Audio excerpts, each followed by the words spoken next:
आज हम करने वाले 9th के सबसे इम्पोर्टेंट क्वेश्चन, जहाँ पे हम 3 पूरे पूरे पेपर सॉल्व करने वाले हैं। साथ ही उनसे रिलेटेड जो जो अच्छे क्वेश्चंस बनते हैं वो सारे करेंगे। मान के चलिए यदि आप ये वीडियो पूरा अच्छे से देख लेते हो और साथ में आप अपना रजिस्टर और पेन लेके बैठिए, जो भी रिलेटेड टर्म आती है उन्हें लिखिए और याद कीजिए। निश्चित रूप से पूरा की पूरा पेपर यहाँ से आपको मिलेगा। एग्जाम के बाद आप कमेंट भी कर सकते हो कि यहाँ से कितने क्वेश्चंस आते हैं। चलिए आपका बिना टाइम वेस्ट किए स्टार्ट करते पेपर। थोड़ा सा फास्ट जरूर करेंगे, बच्चों का एग्जाम से कोशिश करूंगा कि 20 से 30 मिनट में आपको पूरा सिलेबस बहुत शॉर्ट में बहुत अच्छे से करवाया जाए, ताकि आप अच्छे से अच्छे मार्क्स ला पाए।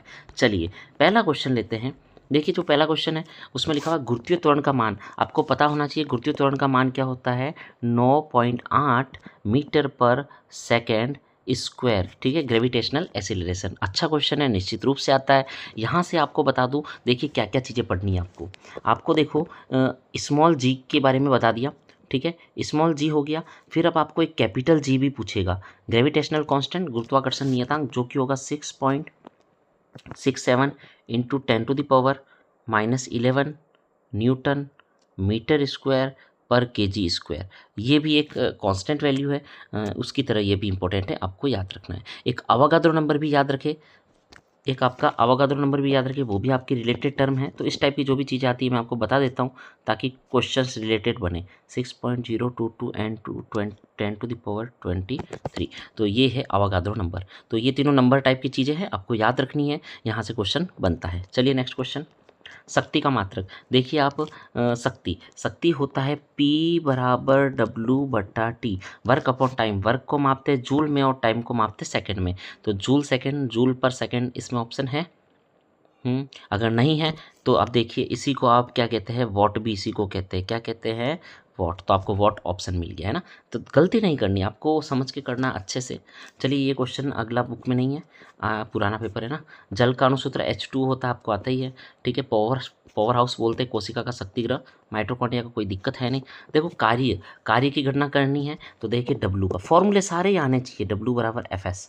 ठीक है, W = Fs। देखिए क्वेश्चन आए नहीं आए, रिलेटेड बिल्कुल क्वेश्चन ऐसे ही आने, कुछ नया नहीं है। F यानी फोर्स 5 न्यूटन का लग रहा है, और S विस्थापित हो रहा है, 5 मीटर ही विस्थापित हो रहा है। ठीक है, तो 25 हो गया जूल। कितना आ जाएगा, 25 जूल। तो इसी टाइप के क्वेश्चन एग्जाम में पूछे जाएंगे। ठीक है, देखिए यहाँ से आपको बता देता हूँ, आपको ये सारे फॉर्मूले आने चाहिए। एक तो फॉर्मूला आपको आना चाहिए F = ma। क्या आना चाहिए, जो बल होता है फोर्स, वो मास इंटू एसिलरेशन, द्रव्यमान इंटू त्वरण होता है। दूसरा चीज़ W = Fs होता है, आपको ये आना चाहिए। बल बराबर कार्य बराबर बल इंटू विस्थापन, वर्क = फोर्स इंटू डिस्प्लेसमेंट, ये आपको आना चाहिए। फिर आपको P = W/T आना चाहिए, अभी बताया। ये तीनों आपको एज इट इज़ आने चाहिए, यहाँ से क्वेश्चन बनते हैं। आपको तीनों की यूनिट पूछी जा सकती है, तीनों के फॉर्मूले पूछे जा सकते हैं, तीनों से रिलेटेड आपको न्यूमेरिकल्स क्वेश्चन पूछे जा सकते हैं। देखिए मैं पेपर को एक्सप्लेन कर रहा हूँ, आपको कैसे पढ़ना है, और बताता हूँ आपको, और टर्म बताता हूँ। देखिए 3 टर्म और बताता हूँ। विस्थापन डिस्प्लेसमेंट, वेग वेलोसिटी, त्वरण एसिलरेशन। इसका यूनिट पूछे तो कह देना मीटर, इसका पूछे तो कह देना मीटर पर सेकेंड, इसका पूछे तो कह देना मीटर पर सेकेंड स्क्वायर। ठीक है, और डेफिनेशन भी आप याद कर लेना, बिल्कुल इजी है। और एक चीज़ अभी जो किया था उससे रिलेटेड आपको पूछे, 1 न्यूटन फोर्स कितना होता है, बल कितना होता है, 1 जूल कार्य कितना होता है, और एक आपका वॉट जो है वो आपका क्या होता है, शक्ति कितनी होती है, ये क्वेश्चन। और एक बहुत प्यारा क्वेश्चन कह देता हूँ, 1 किलो वॉट ओवर, जो कि हमारे घर में बिल आता है 1 यूनिट होता है। तो आप ध्यान रखना 3.6 इंटू 10⁻6 जूल, ये भी आप याद रखें। 1 किलोवाट ओवर = 1 यूनिट, और ये 3.6 इंटू 10⁻6 जूल होता है। ये आप वैल्यूज़ याद रखें। इनमें से आपको 1-2 क्वेश्चन एग्जाम में देखने को मिल जाएंगे। चलिए आगे चलते हैं, आप पढ़ते रहिए, निश्चित रूप से अच्छे अच्छे क्वेश्चंस आपको बताऊंगा, और यहाँ से आपको पूरा पेपर मैच करवाऊंगा। ठीक है, ग्रीन हाउस गैस, वैसे तो कार्बन डाइऑक्साइड अभी बुक में है नहीं। देखो दाब का मात्रक पास्कल होता है, बताइए दाब का मात्रक क्या होता है, पास्कल होता है। दाब क्या होता है, प्रेशर है ना, प्रेशर, वो पावर था प्रेशर। प्रेशर क्या होती है, फोर्स लगता है किसी एरिया पर। ठीक है, तो इसका आंसर किस में आता है बताइए। इसका अब देखिए, इसका भी अगर रियल मात्रक देखें तो फोर्स का होता है न्यूटन और एरिया का होता है मीटर स्क्वायर, बट इसी को आप क्या कह सकते हो, पास्कल भी कह सकते हो। ठीक है, गतिज ऊर्जा, देखो गतिज ऊर्जा क्या होती है, ½ mv²। देखिए 2 चीज़ें बताता हूँ यहाँ से भी। अगर गतिज पूछ ले, काइनेटिक पूछे तो आप लिख देना हाफ mv², और स्थितिज पूछे, पोटेंशियल पूछे तो लिख देना mgh। ये दोनों सूत्र कहाँ से आए ये भी आप पढ़ोगे, ये भी इंपॉर्टेंट है। ये वाला फॉर्मूला तो न्यूटन का जो थर्ड इक्वेशन है v² बराबर u² + 2s, वहाँ से आया। ये तो बहुत ईजी सा F = ma से आया है, ठीक है, इनको भी आप पढ़े। चलिए नेक्स्ट क्वेश्चन कह रहा है ऑक्सीजन का अन्य रूप। ऑक्सीजन का अन्य रूप हो गया ओजोन है, O3 होता है, ठीक है। वस्तु का द्रव्यमान, हाँ पृथ्वी का, देखो भार कभी पूछ ले ना, भार वेट पूछ ले, कभी भी W पूछ ले तो क्या कर देना, M को G से मल्टीप्लाई कर देना। M यहाँ पर 10 है और G आपको पता है 9.8 होता है, तो ये हो जाएगा 98 न्यूटन हो जाएगा, ठीक है। W का यूनिट न्यूटन होता है, ध्यान रखें।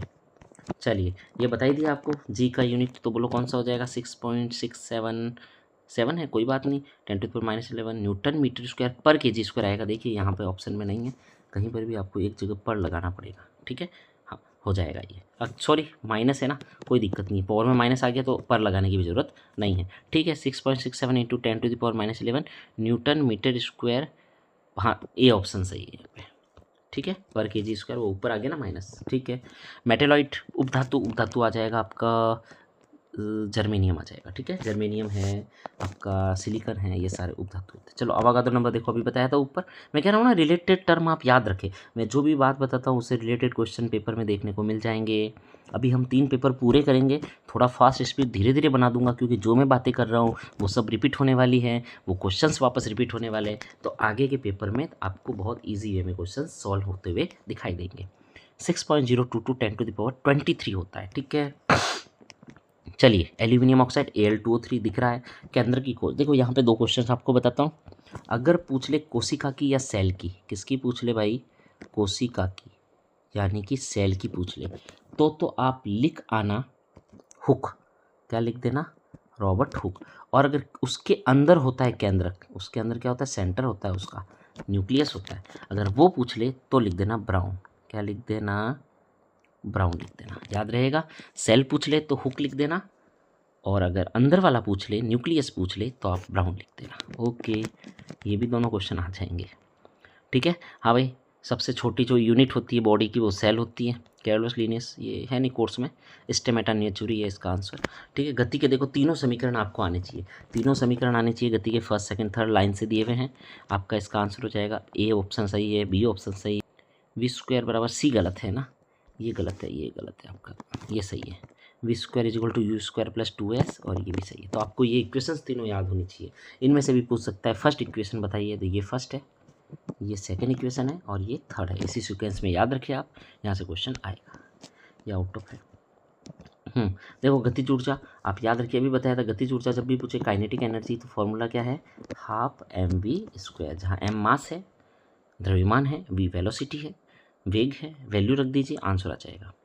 देखो महत्व क्या है, तो आपको ग्रेविटेशनल के महत्व बताने हैं, क्या महत्व है इसका, तो वही है सूर्य जो है, सूर्य के चारों ओर जो ग्रह चक्कर लगा रहे हैं, ये इसका महत्व है। ग्रहों के चारों ओर आपके अर्थ के चारों ओर चंद्रमा चक्कर लगा रहा है, ये भी इसका महत्व ही है, ठीक है। चलिए इसके बाद ये इंपॉर्टेंट क्वेश्चन है, पढ़ना बहुत इंपॉर्टेंट क्वेश्चन, ये एंजाइम है ना, एंजाइम छोड़ती है, उससे रिलेटेड क्वेश्चन है। लाइसोसोम को आप सुसाइडल बैग्स क्यों कहते हो, इंपॉर्टेंट क्वेश्चन है, वापस आएगा, सारे पेपर में देखने को मिलेगा। मोल कॉन्सेप्ट, ये आपका अवागाद्रो नंबर से रिलेटेड कॉन्सेप्ट है। देखो गति का जो सेकंड समीकरण, अब सुनिए मेरी बात, ग्राफीय विधि से, ग्राफिकल मेथड आपको यूज करना है। ग्राफीय विधि से आपको तीनों इक्वेशंस, जो गति के तीनों इक्वेशंस है, आपको वो तीनों इक्वेशंस डिराइव करने हैं। उसमें से एक क्वेश्चन आपको एग्जाम में 100% मिल जाएगा। यहाँ पे दूसरा पूछा है, पहला भी मिल सकता है, तीसरा भी मिल सकता है, ठीक है। चलिए गति ऊर्जा के व्यंजक, अभी बताया था गति ऊर्जा काइनेटिक एनर्जी का आपको व्यंजक चाहिए, तो आप थर्ड इक्वेशंस लोगे, उसको सॉल्व करोगे, वहाँ से आ जाएगा, ठीक है। इसके बाद आपका क्वेश्चन आएगा डायरेक्ट, ये सारे आउट ऑफ हो गए ना, पिछला वाला पेपर है ना। जंतु कोशिका का नामांकित चित्र बना सकते हो, एनिमल सेल, दोनों में डिफरेंस बताना है, बिल्कुल अच्छा है। कोशिका सिद्धांत आपके स्वान और स्लाइडर ने दिया था, ये भी आप कर सकते हो। हाँ, न्यूटन का ग्रेविटेशनल जो लॉ है, बिल्कुल कर सकते हो। आर्किमिडीज ने क्या कहा था पता है ना, आर्किमिडीज ने क्या कहा था कि अगर लिक्विड में, फ्लूइड में अगर कोई चीज़ पूरी या पार्शियली या थोड़ा बहुत है ना, या फिर पूरी फुली अगर इमर्ज की जाती है, डुबोई जाती है, तो वस्तु थोड़ी सी हल्की महसूस होती है ना। इससे रिलेटेड आप बात देख लेना पूरा कंप्लीट। तो द्रव्यमान और भार में M और W में अंतर, है ना, m और आपका w, इन दोनों में अंतर बताना है। ठीक है, ये तो आपका mg होता है जबकि ये बेचारा m ही होता है। ठीक है, हाँ इसमें ग्रेविटी आ जाती है, इसमें ग्रेविटी नहीं है, तो इसकी वैल्यू हर जगह चेंज होगी, इसकी वैल्यू चेंज नहीं होगी, और बहुत सारे अंतर आप करना बहुत ईजी वे में हो जाएगा। प्रणोद और दाब बिल्कुल एक जैसी टर्म है, थोड़ा रिलेटेड, एक 90 डिग्री पे लगता है, एक नॉर्मली लगता है। पढ़ना आप अच्छे क्वेश्चन से। देखिए एक पेपर हो गया आपका, है ना। चलो दूसरा पेपर यहाँ से शुरू करें, छोटे क्वेश्चन से। चलिए दूसरा पेपर आपको करवाते हैं। ठीक है, देखिए बर्फ़ जो है आपका मेल्टिंग पॉइंट किसका, आइस का। देखिए आइस 0 डिग्री पे होता है ना, और 0 डिग्री को क्या कहते हैं, 273 केल्विन कहते हैं। ठीक है, हाँ भाई देखिए ऐसा भी मेटल है जो आपके कमरे के दाब पर कैसा है, लिक्विड की तरह बिहेव करता है। आपने देखा होगा मरकरी, नहीं देखा क्या, मरकरी देखा, थर्मामीटर जो होता है ना, टेम्परेचर मापते हैं, बुखार आता है, आजकल तो डिजिटल आ गए वैसे, उसमें यूज आता है। ठीक है, मेटल है पर लिक्विड है। जल का मोलर द्रव्यमान कैसे निकालते हैं बताइए, H2O कैसे निकालते हैं, H2O। एक क्वेश्चन यहाँ से आ सकता है। अब देखिए जल का पूछा, हो सकता है कोई दूसरा पूछ ले। H का 1 का 1 तो 2 का 2 हो गया, ऑक्सीजन 1 का कितना होता है 16, तो यह आपका 18 हो जाएगा। कितना हो जाएगा 18। देखिए क्लोरीन में इलेक्ट्रॉन कितने होते हैं पता है आपको, क्लोरीन का 17 नंबर होता है, बट इसने माइनस क्यों आया, क्योंकि इसने एक किसी से लिया है ना, जो लेता है तो उसके ऊपर नेगेटिव आ जाता है ना भाई, तो 18 आ जाएगा। कितना आ जाएगा, 18 आ जाएगा। ध्यान रखें Cl माइनस है ना, Cl में नहीं पूछा है, Cl क्लोरीन में तो 17 होता है, बट क्या है कि माइनस आया मतलब कि ये किसी से आप इसने उधार लिया है, तो 18 आ जाएंगे। ध्यान रखना। कोशिका की खोज अभी बताया था, कोशिका पूछ ले तो लिख देना हुक बाबा, और केंद्रक पूछ ले तो लिख देना रॉबर्ट बाबा। ठीक है, जाइलम में कौन सी नहीं होती, सीव ट्यूब्स नहीं होती जाइलम में, बाकी सारी होती है, चालनी नलिका नहीं होती है। एपिडर्मिस, हाँ एपिडर्मिस में छोटे छोटे छेद होते हैं, उसको क्या बोलते हैं, उसको बोलते हैं रंध्र, स्टोमेटा, रंध्र भी आ सकता है, हिंदी में रंध्र कहते हैं। चलिए छोटे क्वेश्चन हो गए, इसके बाद आगे चलते हैं। बैक गेयर लगाना पड़ रहा है, चलिए यहाँ पे आ जाइए। हाँ, रक्त का तरल भाग जो फ्लूइड पार्ट होता है उसको प्लाज्मा कहते हैं।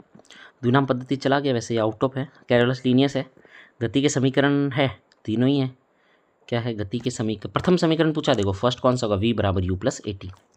हाँ, द पार्टिकल्स ऑफ मैटर है, काइनेटिक एनर्जी होती है पदार्थों में, काइनेटिक एनर्जी होती है। विलयन, दो या दो से अधिक पदार्थों का कौन सा होता है, सम्मांगी, होमोजीनियस मिश्रण होता है। ठीक है, सभी द्रव्य किसके बने होते हैं, परमाणुओं के बने होते हैं। न्यूटन की खोज चैडविक ने की। ठीक है, ये आपके कोर्स में नहीं। वेग में परिवर्तन की दर, वेलोसिटी में चेंज, एसेलरेशन, त्वरण। चाल का मात्रक, जो वेग का है वही चाल का, मीटर पर सेकेंड। वस्तु का द्रव्यमान उसकी जड़त्व की माप होती है, इनर्शिया की माप होती है। वस्तु का द्रव्यमान ज़्यादा, इनर्शिया ज़्यादा। घर्षण बल सदैव वस्तु की गति का विरोध करती है ना, रेजिस्ट करती है। चलिए ये हो गया, आगे चलिए। मैंने कहा ना फास्ट हो जाएंगे क्वेश्चन, सारे रिपीट क्वेश्चन आ रहे हैं ना।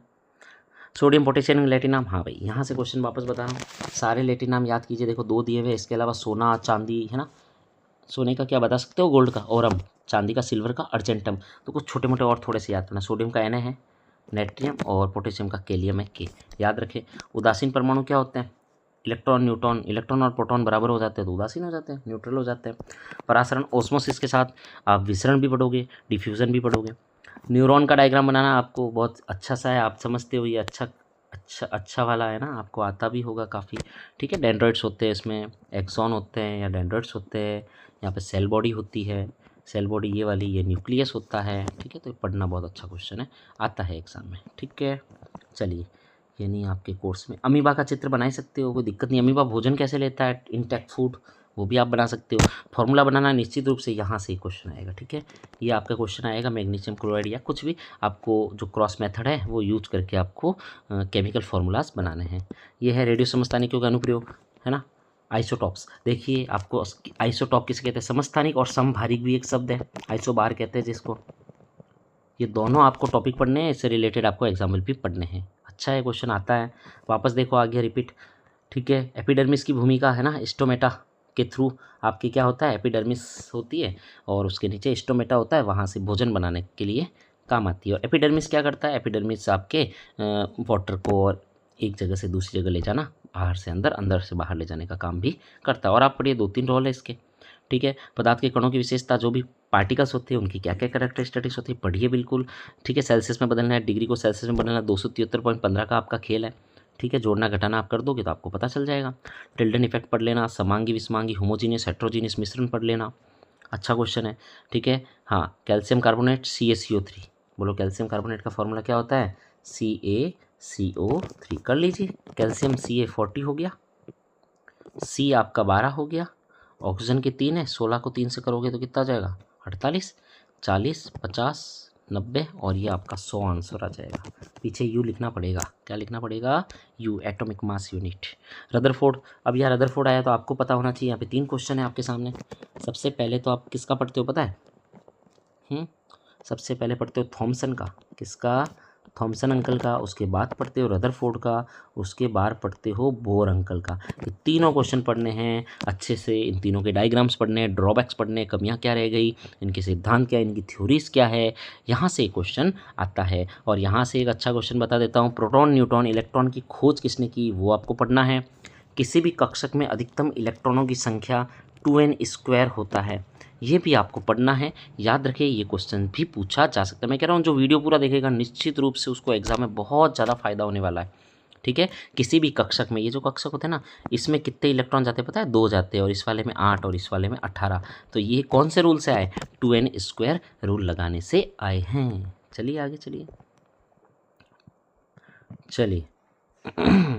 इसके बाद ये देखो वापस आ गया है ना, प्लांट सेल, एनिमल सेल। फिर देखो सेकंड समीकरण बनाना है आपको। कैसे बनाना है, ग्राफिकल मेथड से बनाना है आपको। एक ग्राफ बनाना है, कुछ तरीके का ग्राफ है। ठीक है, यहाँ से ग्राफ स्टार्ट होता है ऐसा। पढ़िए आप, बस पढ़ोगे ना तो सब कुछ, हर चीज़ का सॉल्यूशन है, पढ़ाई कर लो बस, और कुछ नहीं है। ठीक है, ये करोगे, इस टाइप का ग्राफ है, आप पढ़ोगे तो आपसे हो जाएगा। चलिए, चाल और वेग में अंतर लिखिए। सीधी बात बता रहा हूँ आपको, यहाँ पर आपका चाल और वेग आया, वैसे वैसे आपका बहुत ईजी सा क्वेश्चन है। देखो वेग सदिश राशि है, चाल अदिश राशि है। ठीक है, हाँ, वेग एक निश्चित दिशा की जरूरत होती है, चाल को दिशा की जरूरत नहीं होती। अच्छा एक क्वेश्चन बताता हूँ यहाँ पे आपको, पता है आपको अगर चाल मापनी है ना, चाल तो नहीं, हाँ चाल तो आप किस स्पीडोमीटर से मापते हो, किस पे, स्पीडोमीटर। और अगर आपको दूरी मापनी है, कितनी गाड़ी ट्रेवल की टोटल डिस्टेंस, किससे मापते हैं पता, ओडोमीटर। ओडोमीटर से मापते हैं, याद रखना, ये भी क्वेश्चन है अपनी बुक में, दूरी को ओडोमीटर से मापते हैं। ठीक है, संतुलित असंतुलित बल बिल्कुल जानते हो, बैलेंस्ड। हाँ, संवेग, देखो संवेग ये जरूर याद रखना, संवेग किसी भी चीज़ का पावर होता है, एक तरीके से वस्तु का पावर को शो करती है। अगर मास ज़्यादा, वेलोसिटी ज़्यादा, तो उसका पावर ज़्यादा, संवेग ज़्यादा। मोमेंटम, क्या कहते हैं इसको, मोमेंटम। तो ध्यान रखें, P=mv होता है। मैं कह रहा हूँ सारे सूत्र तो आपको याद करने हैं। यहाँ से आपको न्यूमेरिकल क्वेश्चंस मिलेंगे, यहाँ से आपको यूनिट्स मिलेगी, यहाँ से आपको फॉर्मूले मिलेंगे। ठीक है, हाँ, तो कह रहा है किस पे निर्भर करेगा, तो भाई m और v पे निर्भर करेगा, मास और वेलोसिटी पे निर्भर करेगा। चलिए आगे। ठीक है, ये आपका क्वेश्चन है। हाँ, 4 सेकंड समय लगा था बल की गणना, बल के फॉर्मूले लगाना फोर्स का, और ये क्वेश्चन भी आपका हो जाएगा। देखो वापस आ गया, तो आपको ध्यान रखना, प्लांट सेल और एनिमल सेल, प्लांट और एनिमल सेल, इन दोनों के आपको डायग्राम याद करने हैं, इनके बीच डिफरेंस याद करने आते हैं। प्रोकैरियोटिक यूकैरियोटिक भी आता है ना, यूनिसेलुलर और मल्टी सेलुलर, एक वो भी क्वेश्चन है वैसे, एक कोशिकीय बहुकोशिकीय, पर ज़्यादा आता नहीं है, ये दोनों आउट ऑफ है। न्यूटन की गति के प्रथम नियम, अब देखो हाँ, समीकरण आ गए, 3 तो है आपके समीकरण, तीनों को स्थापित करना, तीनों समीकरण के नाम आपको आने चाहिए, और 3 है नियम, गति के 3 नियम। 3 में से 1-2 नियम तो आपके आने ही आने, नियम का कथन पूछेगा, उसके एग्जाम्पल पूछेगा, तो प्रैक्टिस करें, ये भी बहुत काम के हैं। तृतीय नियम आ गया, इससे संबंधित एग्जाम्पल क्या, रॉकेट वाला आ जाएगा, क्रिया प्रतिक्रिया सबसे बेस्ट एग्जाम्पल। ठीक है, ये आपका हो गया। ठीक है, आगे चलते हैं। चलिए ये भी हो गया, ये 2 पेपर आपके कंप्लीट मैंने करवा दिए हैं, अब थर्ड और फाइनल पेपर। ठीक है, और यहाँ से आपका काफ़ी कुछ हेल्प मिल जाएगी आपको। देखिए ये क्वेश्चन हो गए थे ना। चलिए ये पेपर, सूखा बर्फ क्या होता है पता है, सॉलिड जो CO2 होता है ना, उसी को कहते हैं आपका सूखा बर्फ। उपधातु नहीं है, मेटेलॉइड नहीं है, तो आपका हो जाएगा जिंक। जिंक तो मेटल है ना, जानते हो ना आप। जटिल ऊतक का उदाहरण है आपका जाइलम हो जाएगा कॉम्प्लेक्स में। लोहे का Fe बोलते हैं, देखो आ गया ना वापस क्वेश्चन, तो आपको लेटिन नाम वाली लिस्ट याद होनी चाहिए। लोहा है, Fe आएगा उसमें, कॉपर का क्यूप्रस हो जाता है, Cu आएगा, ओरम आ जाएगा, है ना, प्लेट आपका, टिन को Sn कहते हैं, स्टेनम कहते हैं, वो सब आ जाएगा। क्लोरीन देखो माइनस में कितने, वापस आ गया क्वेश्चन। कोशिका की खोज अभी बताया था, अब देखो रिपीट होने लग गया ना क्वेश्चन, ऐसे ही हुक, है ना, और केंद्र की खोज। और आपको कुछ क्वेश्चंस और बताऊंगा अभी मैं, जो एग्जाम में आने वाले हैं। देखिए ये पेपर पूरा हो जाए, उसके बाद में कुछ एक्स्ट्रा क्वेश्चंस और मुझे लगेंगे तो आपको बता दूंगा, बस उसके बाहर कुछ क्वेश्चन आना नहीं है। अभी आ गया देखो H2O का आ गया था, रिपीट होने लग जाते क्वेश्चन। देखो आपको अभी कहा था ओडोमीटर दूरी मापता है ना, और 2 अगर बॉन्स को जोड़ना है तो पता क्या काम आता है, लिगामेंट, स्नायु। ठीक है, अच्छा, 2 बोन्स को जोड़ने वाला, हाँ ठीक है। और अगर वो पूछे एक बोन्स को एक मसल से जोड़ना ऐसा आ जाए तो आपका टेंडन हो जाएगा आंसर उसका। देखो त्वरण का यूनिट आ गया, अभी बताया था मीटर पर सेकंड स्क्वायर। क्या कह रहा है, वेग का, वेग बराबर दूरी बटा समय होता है, एक चक्कर लगाएगा दूरी कितना करेगा, 2πr, 2πr बटा टी। संवेग में परिवर्तन की दर, देखो ये आपका है ना, ये आपका है ना न्यूटन का जो सेकेंड लॉ है आपका वही है कि संवेग में परिवर्तन की दर, वो आपके लिख दोगे 1 लिख दोगे तो बराबर भी आ जाएगा। तो संवेग में परिवर्तन की दर बल के समानुपाती होता है, बल के बराबर होता है। Force is equal to change in momentum, ठीक है, विथ रेस्पेक्ट टू टाइम। हाँ क्या कह रहा है, संवेग द्रव्यमान, अभी बताया संवेग mv होता है, p is equal to mv होता है। रक्त, ब्लड है एक प्रकार कनेक्टिव टिश्यू है।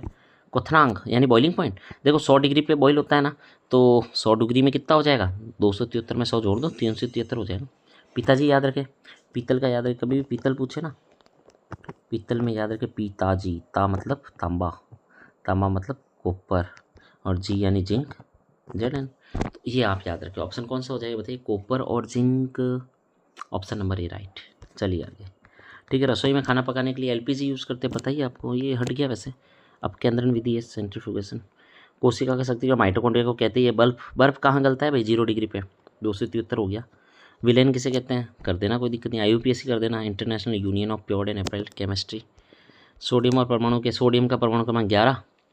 द्रव्यमान पूछे, द्रव्यमान का मान सोडियम का 22.5 होता है, 23 भी लिखा होता है, 22.5, 23 आई थिंक है ना। और ऑक्सीजन का तो 16 होता है मास। चलिए आगे, 23.5 आई थिंक सोडियम का, ऐसा ही कुछ है। किसी परमाणु का पदार्थ का गलनांक, हाँ कब, जब गलने लगता है, मेल्टिंग पॉइंट। कर देना आप, ये कंपाउंड आ गया, देखो मिक्सर भी याद रखे, मिश्रण यहाँ पर, इसको ऑप्शन में दोनों में डिफरेंस भी आ सकता है, यौगिक और मिश्रण में अंतर पड़े, ठीक है। चलिए Z3 है, परमाणु क्रमांक 3 किसका है, लिथियम का। सोडियम का परमाणविक, हाँ 11 है इलेक्ट्रॉन, देखो 11 इलेक्ट्रॉन में 2 यहाँ रखने हैं, यहाँ पे 8 आ जाएंगे, और बच्चा जो 1 इलेक्ट्रॉन यहाँ हो जाएगा, हो गया सोडियम का, बस ऐसे ही तो होता है 11। नारियल में, नारियल जो होता है वो कौन सी टिश्यू, स्केलन कायमा में होता है, जड़ो इसको बोलते हैं, इंग्लिश हिंदी में तो मुझे ही थोड़ा कम पता है, दृढ़ोत्तक बोलते हैं शायद, हाँ ठीक है। जड़त्व क्या होता है, जड़त्व किसी वस्तु को की अवस्था परिवर्तन का विरोध करती है, रेजिस्ट करती है, उसकी जो चेंज इन स्टेट होती है उसको, ठीक है। द्रव्यमान पर निर्भर करती है। ये आ गया वापस रिपीट। प्लाज्मा क्या होती है, ब्लड का जो लिक्विड वाला पार्ट होता है, फ्लूइड वाला पार्ट, तरल, उसको प्लाज्मा कहते हैं, 55% प्लाज्मा होता है। ये देखिए फिर से आ गया, है ना, तो रिपीट तो होता है। देखिए अपन ने कितने क्वेश्चन किए, बहुत सारे क्वेश्चन रिपीट। अब देखो डिग्री सेल्सियस में बदलिए, कोई दिक्कत है नहीं, बहुत सिंपल सी बात है, ठीक है। हाँ, और निलंबन कोलाइडीकरण, इसमें अंतर बताना है कोलाइडल सस्पेंशन में। फिर से फॉर्मूला बनाओ, फिर से देखिए आ गया आइसोटॉप्स, आइसोबार वापस आ गए, है ना, फिर से ये आ गया, जाइलम फ्लोएम आ गया, बहुत अच्छा क्वेश्चन है ये भी, ठीक है। रासायनिक संयोजन के नियम, 2 संयोजन के नियम हैं यहाँ पे, लेवासिये ने दिए थे, वो वाला लिखना है आपको। त्वरण एसिलरेशन की कैलकुलेशन करनी है, ठीक है। और यहाँ पर आपको घर्षण बल की कैलकुलेशन करनी है, फ्रिक्शन फोर्स की, गति के तीनों नियम लिखने हैं आपको, तीनों समीकरण लिखने हैं, सॉरी। दूरी, विस्थापन, डिस्टेंस और डिस्प्लेसमेंट में डिफरेंस बताना है। अल्फा, देखो अच्छा क्वेश्चन आता है ये, अल्फा वाला जो स्कैटरिंग रदरफोर्ड का था, सोने की पन्नी ली थी जिसमें, वो आपको क्वेश्चंस करना है। अच्छा क्वेश्चन आया था इस बार, हाफ ईयरली का क्वेश्चन है ये लगभग आप सारे जिलों के लिए पेपर इंपॉर्टेंट है, क्योंकि सारे ही बात अब मैं बता दूंगा आपको, जो बच्चे जो क्वेश्चन है वो भी बता दूंगा। और नील्स बोर का जो परमाणु मॉडल है, थॉमसन का परमाणु मॉडल है, दोनों को एक्सप्लेन करना है।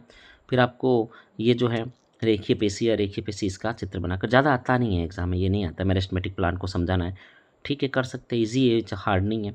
फिर रीजन देना, ये थोड़ा अच्छा वाला क्वेश्चन है। आप संवेग संरक्षण का नियम कर सकते थे यहाँ पे, बहुत ईजी है। टक्कर वाला, आपको यहाँ पे टक्कर वाला करना है, टक्कर से पहले और टक्कर के बाद जो संवेग है वो संरक्षित रहता है। पता है क्या आता है, m1u1 plus m2u2 is equal to m1v1 plus m2v2, ये आपको प्रूव करना होता है। यहाँ पर आप संवेग संरक्षण का, आपका जो न्यूटन का सेकंड एक समीकरण है, सेकंड लॉ है, वो लगाकर आप ये प्रूव कर सकते हो। और अब बताता हूँ आपको कुछ एक्स्ट्रा क्वेश्चंस जो और आ सकते हैं एग्जाम में, तो रिलेटेड आप देखिए, एक आप क्वेश्चन संवेग संरक्षण हो गया, ऊर्जा संरक्षण नियम भी देख ले, ऊर्जा संरक्षण का नियम, ठीक है, कंजर्वेशन ऑफ एनर्जी का नियम देख ले आप। फिर आप ये तो आपको बता ही दिया, mgh कैसे आता है और हाफ mv² फार्मूला कैसे आया, ये दोनों भी आपके क्वेश्चंस अच्छे हैं, एग्जाम में आते हैं, ठीक है। फिर आपके लिख सकते हो रंध्र के कार्य बताइए, आपका स्टोमेटा के वर्क बताइए, है ना। रंध्र जो है, स्टोमेटा जो है, रंध्र के कार्य बताइए, स्टोमेटा के जो वर्क है वो आप कर सकते हो। फिर आप एक चीज़, ये तो आया ही नहीं यार, बहुत अच्छा क्वेश्चन है साउंड वाला चैप्टर से, आयाम, एम्पलीट्यूड, तरंग दैर्घ्य, वेवलेंथ, लैम्बडा होता है, फिर आपका आवृत्ति, फ्रीक्वेंसी, फिर आपका आवर्तकाल, टी, टाइम पीरियड, इन सब की डेफिनेशन और इन सब के रिलेटेड छोटे मोटे एग्जाम्पल्स। और यहाँ पर एक पता है क्वेश्चन है आपको, जो आवृत्ति होती है वो आवर्तकाल का व्युत्क्रम होती है, यहाँ से क्वेश्चन आता है, ठीक है। फिर आपका एक अनुरणन टॉपिक है, रिवर्बरेशन बोलते हैं जिसको, अनुरणन, ये भी आप पढ़े, रिलेटेड क्वेश्चन है, अच्छा क्वेश्चन है। फिर आपको पता है एक संबंध है वेग में, जो तरंग होती है उसका वेग बराबर क्या होता है, लैम्बडा इंटू न्यू होता है। यहाँ भी आपको लैम्बडा तो तरंग दैर्घ्य है और न्यू आपकी आवृत्ति है, ठीक है। ये वाला भी आपका एक है। तो ये क्वेश्चंस करें, आपको यहाँ से क्वेश्चंस एग्जाम में निश्चित रूप से देखने को मिलेंगे। बाकी पेपर में लगभग सारे आ गए। आपको पता है RBC और WBC की फुल फॉर्म है रेड ब्लड कार्पोसेल्स, और ये वाला, ठीक है, वाइट ब्लड कार्पोसेल्स, ये भी आपका एग्ज़ाम में आ सकता है, ठीक है। हाँ, तो ये सारे आपको क्वेश्चंस करने हैं, यहाँ से आपको निश्चित रूप से पेपर भी देखने को मिलेगा। और भी कुछ संवेग संरक्षण का नियम भी है, बता दिया, ऊर्जा संरक्षण का नियम बता दिया, ठीक है। तो यहाँ से आपको बिल्कुल अच्छा, चंद्रमा जो है वहाँ पे गुरुत्वीय त्वरण का मान है जी, वो नॉर्मल गुरुत्वीय त्वरण के मान से छठा हिस्सा होता है, यानी 9.8 में आप 6 का भाग दे दो, तो ये क्वेश्चन भी आपको देखने को मिल सकता है। फिर आपका जो स्मॉल जी की वैल्यू जो 9.8 आती है, तो वो कैसे आया, तो एक फॉर्मूला है, यहाँ पर जब सारी वैल्यूज़ रखी जाती है तो आता है। ये भी एक क्वेश्चन अच्छा है, यहाँ से भी क्वेश्चन पूछा जा सकता है। तो रिलेटेड मैं सारे बता रहा हूँ आपको। उर्वरक और खाद में क्या अंतर है, ये वाला चैप्टर तो यहाँ पर आया ही नहीं। उर्वरक व खाद में अंतर, फर्टिलाइज़र एंड मैन्योर में अंतर, ठीक है। हाँ, फसलों को, आपके फसल चक्र के बारे में आ सकता है क्वेश्चन, ठीक है। अंतर फसलीकरण पे आ सकता है, पशु पालन के लिए क्या लाभ है, फिर दो किस्में, जो चीज़ें हैं आपके, गाय वाला टॉपिक है तो गायों की 2 किस्में होनी चाहिए, मुर्गी पालन पढ़ रहे हैं तो मुर्गी की 2 किस्में आनी चाहिए आपको, मछली पढ़ रहे हैं तो मछली की 2 किस्में आपको पता होनी चाहिए, ठीक है। तो ये यहाँ से भी क्वेश्चन आ जाएगा। फिर एक कुक्कुट है, उसको विटामिन ए और के चाहिए खाने में, ये भी एक क्वेश्चन कहीं पे है।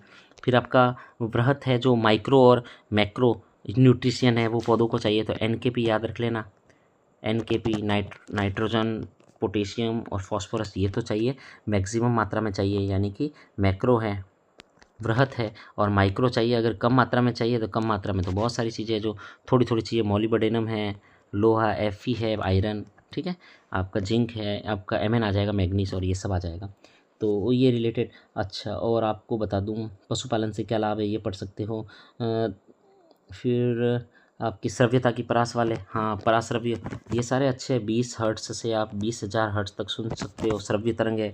20 से अगर कम पूछ ले तो हर्ट्स, आवृत्ति का मात्रक क्या है, हर्ट्स है, ठीक है। ये भी क्वेश्चन है, अगर ये पूछ ले तो अवसर्वी हो जाएगा, ठीक है। और अगर इससे ज़्यादा हो जाए, 20 से हर्ट्ज से कम, 20 हर्ट्ज से कम, है ना, ये वाली चीज़ 20 हर्ट्ज से कम है, और ये अगर 20 हर्ट्ज से ज़्यादा, 20,000 हर्ट्ज से ज़्यादा हो जाए तो क्या बोलेंगे, पराश्रव्य बोलेंगे उसको, अल्ट्रासाउंड बोलेंगे। अच्छा, अल्ट्रासाउंड के यूज क्या है, ये भी अच्छा क्वेश्चन है। अच्छा, पता है आपको 1 kilowatt hour is equal to 3.6 × 10⁻6 joule होता है, वो भी इंपॉर्टेंट है। तो मैंने लगभग सारे क्वेश्चंस बुक के इंपॉर्टेंट बता दिए हैं। अच्छा, जी का जो मान है, इसकी गणना किसने की थी, तो हेनरी कैवेंडिश ने की थी। किसने, हेनरी कैवेंडिश ने की थी। ये सॉरी, ये वाला जी नहीं, कैपिटल वाला जी, सॉरी, कैपिटल वाला जो जी है वो हेनरी कैवेंडिश ने इसके बारे में बताया था। एक अमीबा अपना भोजन कैसे लेता है, ये भी क्वेश्चन है। अमीबा अपना भोजन कैसे लेता है, वो भी क्वेश्चन था आपका, ठीक है। अमीबा का डायग्राम भी आ गया था। तो मुझे लगता है यहाँ से काफ़ी कुछ है ना। और ये तो बता ही दिया, ग्राफीय विधि से तीनों समीकरण आपके क्या है, प्रूव करके दिखाना, वो भी है। वेग, त्वरण के मात्रक, ये सारे क्वेश्चंस। तो मुझे लगता है यहाँ से आपके पेपर पूरा के पूरा आ जाएगा। आप अच्छी तैयारी करें, आर्किमिडीज का प्रिंसिपल याद करें, आपेक्षिक घनत्व देखिए, एक आपेक्षिक घनत्व टॉपिक है, रिलेटिव डेंसिटी, ठीक है, किसी वस्तु का घनत्व बटा जल का घनत्व। तो ये अगर करते हो तो भी आपका क्वेश्चन हो जाता है, इसका कोई मात्रक होता नहीं, यूनिट लेस है। तो यहाँ से मुझे लगता है बहुत सारे क्वेश्चन आपको एग्जाम में मिलेंगे। शुभकामनाएं देता हूँ, फिर मिलते हैं आपको, धन्यवाद।